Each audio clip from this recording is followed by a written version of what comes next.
اعوذ باللہ من الشیطان الرجیم بسم اللہ الرحمن الرحیم وَإِذْ قَالَ رَبُّكَ لِلْمَلَائِكَةِ إِنِّي جَاعِلٌ فِي الْأَرْضِ خَلِيفَةً قالوا أتجعل فيها من يفسد فيها ويسفك الدماء ونحن نسبح بحمدك ونقدس لك قال إني أعلم ما لا تعلمون آمنت باللہ صدق اللہ العظیم۔ انتہائی قابل احترام سامعین ذی وقار، آپ حضرات کی خدمت میں سورۃ البقرہ کی آیت نمبر 30 تلاوت کی ہے، اور آیت نمبر 30 میں دراصل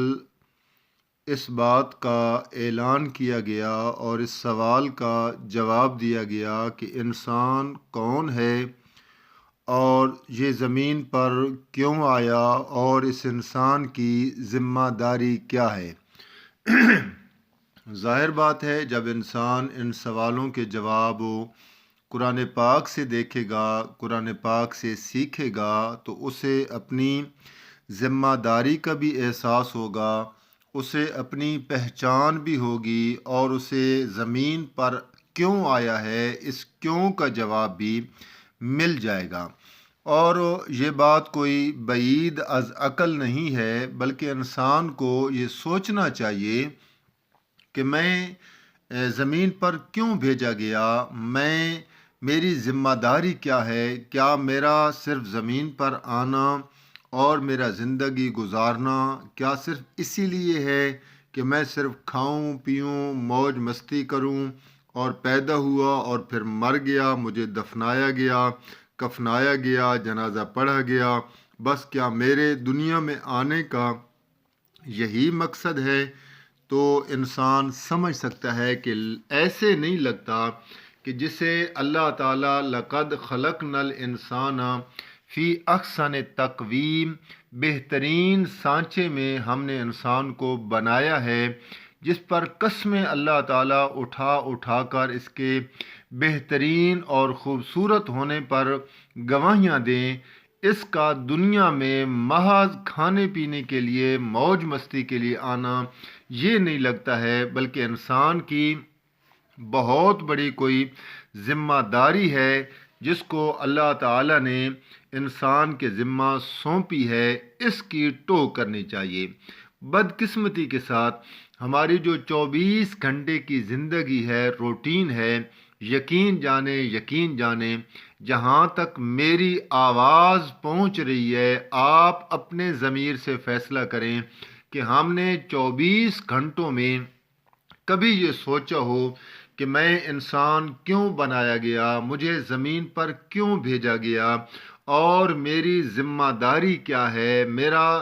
دنیا میں آنے کا مقصد کیا ہے، مجھے انسان کیوں بنایا گیا؟ یہ بیشتر حضرات انتہائی معذرت کے ساتھ یہ سوال بھی کبھی ان کے ذہن میں نہیں آیا کہ ہم دنیا میں کیوں آئے ہیں۔ تو یہ اس کی وجہ بنیادی طور پر تو یہ ہے کہ ہم دنیا کی رنگینیوں میں اور دنیا کی خواہشات میں، دنیا کی آرائشوں میں، آسائشوں میں اتنے کھو چکے ہیں کہ ہم اپنے مذہب کی کتاب سے دور ہو چکے ہیں۔ اگر مذہب کی کتاب کے نزدیک ہوتے تو ان تمام سوالوں کا جواب اللہ تعالیٰ نے اسی آیت نمبر 30 کے اندر دے دیا ہے کہ انسان کی ذمہ داری کیا ہے، انسان کس لیے دنیا میں آیا ہے،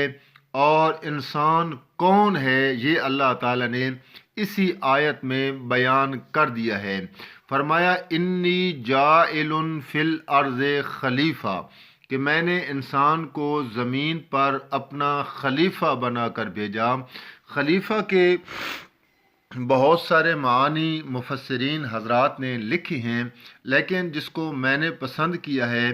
اور جو مجھے مناسب لگتا ہے کہ زمین پر ہم نے انسان کو خلیفہ بنا کر بھیجا اپنا، مطلب یہ ہے کہ یہ ہمارے احکامات کو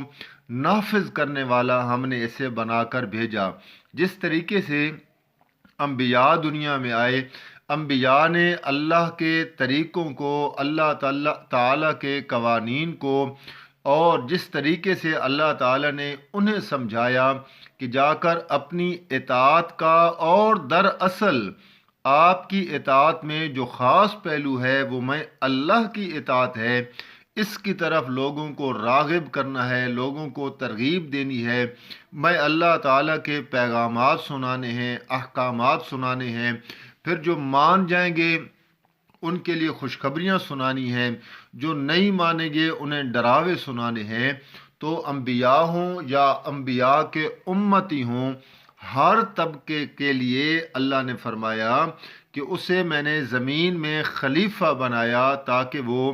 میرے احکامات کا نفاذ کرے۔ پھر اپنے اپنے گریبان میں ہم ذرا، وہ پنجابی میں کہتے ہیں، موج باندھے جائیے کہ کیا ہم نے اللہ تعالیٰ کے احکامات کو، باقی زمین تو اپنی جگہ پر ہے، کیا میرا اور آپ کا جو وجود ہے، کیا اللہ تعالیٰ کے احکامات کو میں نے ان پر نافذ کیا ہے؟ کیا اللہ کے احکامات کو میں نے اپنے وجود کے اوپر لاگو کیا ہے؟ بہت سارے حضرات جو میرے وائس کو سن رہے ہیں، اپنے چہرے پہ ہاتھ ماریے، کیا سنت رسول کے جو 4 بال ہیں، کیا میں نے یہ نبی کی سنت سمجھ کے رکھ لیے ہیں؟ کیا میں نے نبی کی سنت سے محبت کرتے ہوئے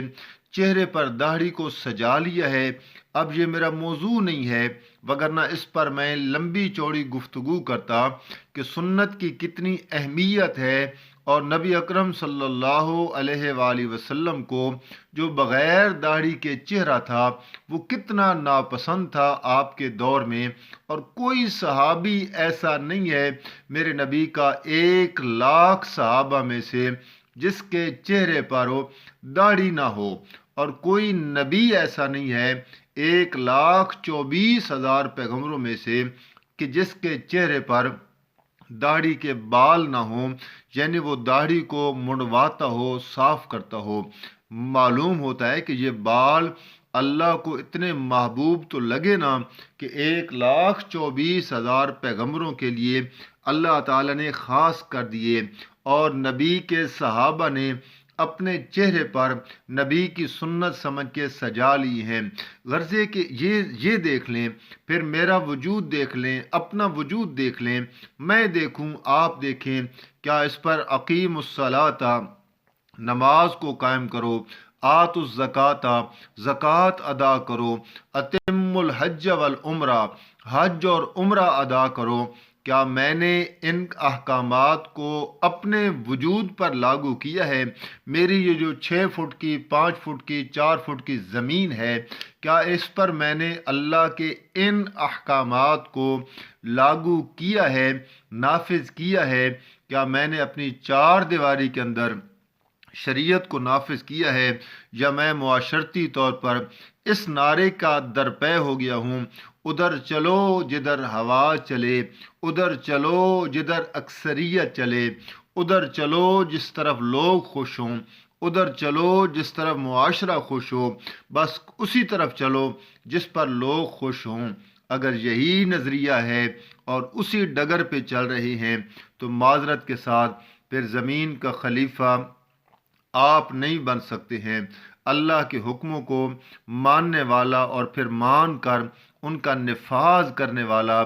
دراصل یہی اللہ تعالیٰ کا خلیفہ ہے، جسے اللہ نے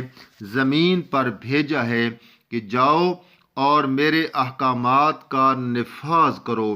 جاؤ اور میرے احکامات کو لاگو کرو، جاؤ اور زمین پر جہاں پر میری بغاوت ہو رہی ہے، جہاں پر شرک ہو رہا ہے، جہاں پر بدعات ہو رہی ہیں، جاؤ ان کا صفایا کرو۔ آپ پڑھیں نا ذرا، آپ علماء کو سنیں نا، حدیث کے حوالے موجود ہیں۔ نبی اکرم صلی اللہ علیہ وآلہ وسلم نے جب فتح مکہ کیا تھا تو آپ نے حضرت علی رضی اللہ تعالی عنہ کو حکم دیا کہ علی جاؤ اپنے ساتھ چند صحابہ کو لو، اوزار اٹھاؤ اور وہ تمام قبور جو ایک بالشت سے اوپر ہیں ان کا صفایا کرو اور ان کو ایک بالشت کے برابر کر دو۔ آج ہمارے قبرستانوں کی حالت دیکھیں، او مقبرے بنے ہوئے ہیں، او بڑی بڑی گنبدیں بنی ہوئی ہیں، کیا یہ قبر ہے؟ اس کے ارد گرد بڑے اچھی قسم کی ماربل ٹائل لگا دی جاتی ہے، اور جو نبی صلی اللہ علیہ وآلہ وسلم کی سنت کے سراسر خلاف ہے۔ پکی قبریں بنانے سے میرے مرشد نبی کریم نے منع کیا ہے، لیکن لوگ جوک در جوک بناتے جا رہے ہیں۔ کوئی منع کرے تو کہتے ہیں یہ تہاڈا دین ہے جی، تہاڈا اپنا دین، ساڈا اپنا دین، تسی بس بادشاہ رہنے دو اس گل نوں۔ یہ بات نہیں ہے، میرا دین کوئی دین نہیں ہے، آپ کا دین کوئی دین نہیں ہے، دین وہی ہے جو میرے نبی کی سنت سے ثابت ہے۔ اللہ کے نبی نے صاف طور پر منع فرمایا ہے پکی قبریں بنانے سے، مقبرے بنانے سے، اوپر جناب گنبدیں بنانے سے، اس طریقے سے کہ ان کی نظر و نیاز مانی جائے، ان کے نام کے چڑھاوے چڑھائے جائیں۔ اب اگر آپ کے ذہن میں اشکال پیدا ہو رہا ہے کہ خود نبی پاک کے تو جو اپنا روضہ ہے اس پر بھی تو گنبد بنی ہوئی ہے، تو پہلی بات تو یہ ہے کہ یہ نبی نے تو نہیں حکم دیا تھا نا کہ میرا روضہ بنا لینا۔ نبی کے دور میں اور نبی کے جو اصحاب کا دور تھا، یعنی کہ اس دور میں تو نبی صلی اللہ علیہ وآلہ وسلم کی قبر مبارک بالکل اوپن تھی، حجرہ عائشہ میں تھی۔ اس کے بعد حفاظتی طور پر جس طرح میرے نبی نے فرمایا تھا اللہم لا تجعل قبری وثنا یعبد، اللہ میری قبر کو عبادت گاہ نہ بنا لینا، یہاں پر لوگ آ کر سجدہ کریں۔ پھر سن 6 ہجری میں نور الدین زنگی نے وہ جو ایک لمبا چوڑا واقعہ ہے اس وجہ سے سیسا پلائی دیوار بنائی، نبی علیہ السلام کی قبر کو محفوظ کیا گیا تاکہ لوگ اس کی بے حرمتی نہ کریں، لوگ سجدہ گاہ نہ بنا لیں۔ اب 17 فٹ دور ایک زائر کھڑا ہوتا ہے، وہ نبی کی قبر نہیں ہے، وہ وہاں پر جو شرک کرے، بدعات کرے، رسمیں کرے، اس کا نبی کی قبر کے ساتھ کوئی تعلق نہیں ہوتا ہے۔ گویا کہ اللہ نے اپنے نبی کی قبر کو محفوظ کر دیا تھا۔ یعنی کہنا یہ چاہتا ہوں کہ ہم زمین پر خلیفہ بنا کر بھیجے گئے ہیں، اللہ تعالیٰ نے اپنا خلیفہ بنایا، اور خلیفہ کا معنی میں کون سا کر رہا ہوں، یعنی اللہ کے احکامات کو نافذ کرنے والا، اسے خلیفہ کہا جاتا ہے۔ تو ذرا سوچیے گا کہ کون سے احکامات کو میں نے نافذ کیا ہے۔ بے حیائیاں عام ہیں، برائیاں عام ہیں، اللہ کے احکامات کی پامالی ہو رہی ہے اور ہم ٹس سے مس نہیں ہوتے ہیں۔ ارے بھائی، جہاں آپ کا بس چلتا ہے وہاں پر تو کرے نا۔ اگر کوئی بھی نہیں سنتا ہے، بچے نہیں سنتے ہیں، بیوی نہیں سنتی ہے، آپ میرا اور آپ کا وجود تو اپنا ہے نا، اس پر تو نافذ کیجئے۔ اس آیت کے متعلق اور بھی گفتگو کرنی ہے، باقی انشاءاللہ اگلے درس میں کریں گے۔ وما علینا الا البلاغ۔